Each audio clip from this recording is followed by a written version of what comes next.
దేవుడి నామానికే మహిమవని. ఇక్కడ మనం క్రైస్తవులు అన్ని విషయాల్లో రహస్యంగా ఉండాలి.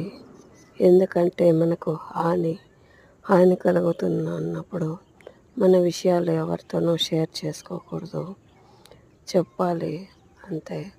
కానీ మనం ఇక్కడ మంచివాళ్ళు ఉండరు. మంచి వాళ్ళ చేతిలో అధికారం ఉంటే అది అందరికీ ఉపయోగపడుతుంది. కానీ అదే చెడ్డవాళ్ళ చేతిలో అధికారం ఉంటే అది చెడ్డగా ఉపయోగించుకుంటారు. కాబట్టి మనం మన బలహీనతలను మన హృదయంలో ఉండేదంతా వేరే వాళ్ళ దగ్గర కక్కేయకూడదు. ఎందుకంటే ఇక్కడ మనుషులు ఎలాగుందంటే స్వార్థం. మనుషుల బలహీనత తెలుసుకొని మనకే చెడు చేస్తారు.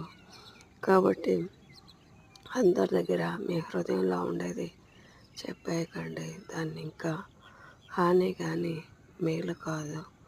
కాబట్టి అందరూ అన్ని విషయాల్లో అందరూ బాగుండాలని, దేవుడు ఆత్మీయంగా బలపరచాలని, అందరూ బాగుండాలని.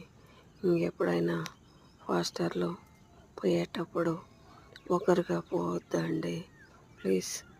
జతలో ఒక 2-3 పెట్టుకొని పోండి ప్లీజ్. అయితే